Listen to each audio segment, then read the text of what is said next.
If you're a beginner trying to set up a portrait studio on the sly with as few dollars as you possibly can, you want to, number one, if you can, invest in the best camera, and even more important, the best glass that you can afford.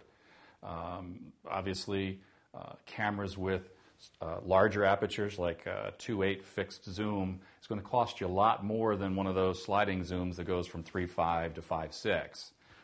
But the money that you invest in that will make a lot of areas that you wouldn't normally be able to use and turn that into an area for portraits, because if you shoot wide open, then you can have everything else go nice and soft behind you.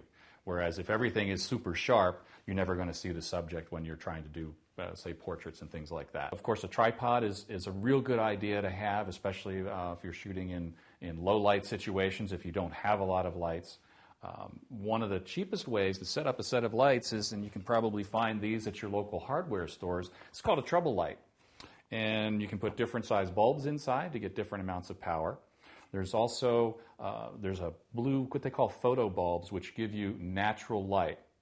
If you're using a regular tungsten light bulb, make sure that you set your camera to the tungsten setting for your white balance, because otherwise all your pictures are going to be very orange. And while that can be nice for people, it makes them look a little bit sickly too if you get them too green. You get a couple of these, and you can use like little bar stools or little anything that you can clip these onto your coffee table. You can find some ways to clip things onto the walls, and a bunch of these don't cost you very much. Another thing that you can do with one of these for backgrounds, in your, if you want to have it more of a studio type, you could set up some curtains. Just run a curtain rod across, and you could have different kinds of curtains put up there. You could use a blank wall. Blank walls, though, can be kind of boring, and one way to dress up a blank wall is to turn on your light, and you can take one of these handy-dandy, very expensive pieces of cardboard. And when you take this, just put a bunch of holes in there in different sizes and shapes. Then when you show it on the wall, you can, depending upon where it is in relation to the thing, and obviously you would use a little bigger piece of cardboard than I'm showing you here.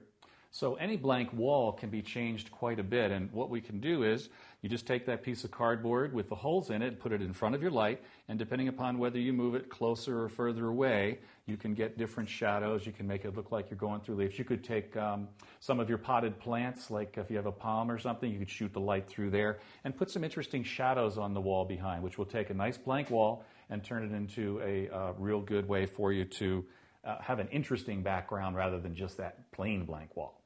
Although sometimes the plain blank wall is just fine the way it is too. And if you notice, if you put your light closer or further away, you can have a hot spot, and that can put a nice glow around somebody when you're trying to give them some separation from the background. So if their head was right in the center of that, it would kind of feather off and fade. And if you wanted the light to feather off, you just pull it further away. If you wanted it to be sharper, you can put it closer.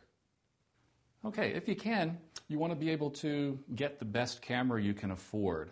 Now there's some nicer, semi-pro cameras that work very well. But as you start to work and if you want to turn pro and work pro, the pro cameras are heavier duty. They can take a beating because you're going to be used. It's not just something that's going to be sitting in your closet most of the time and just pulled out on weekends and holidays and stuff. The heavier duty cameras are also more water resistant, so if you're working at them with them in inclement weather. And they also have a lot more features for creating good photographs, and you'll have to read the manual to learn a lot more about that. The other thing that's even more important, if you have a choice between getting a really expensive camera and a lousy piece of glass or lens, you want to opt for going with the bigger piece of glass.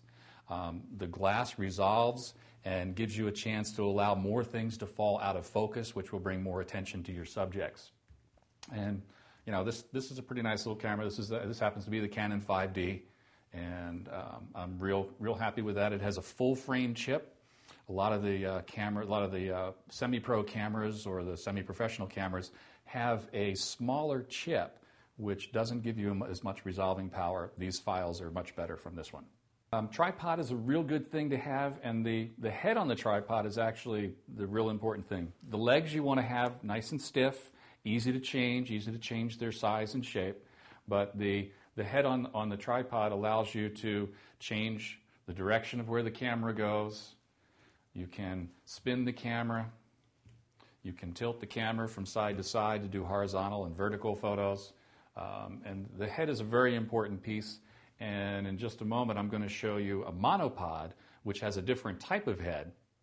Now, another really, really cool tool is called a monopod. And I use this a lot, especially when I'm shooting weddings or things where I have to change angle and camera settings really quick and on the fly. One thing you'll notice on the bottom of the camera here, that's called a quick change plate. And basically what that does is that sits right on this head here and clicks into place, and then the camera is set and will not fall off. It's on there very securely, so we really like that. You can even lock it so that it can't even be undone very, very quickly. Then this is a pistol grip on a ball head, and the ball head allows you to maneuver the camera in many, many different directions. The monopod has a quick trigger where just by moving your hand, you can slide the camera up and down, and you have a good set. When using a monopod, you want to use your body as the other two legs of the tripod. Put the monopod a little bit forward, and then your legs, your face goes right on top of the head, and then that keeps your camera very, very steady.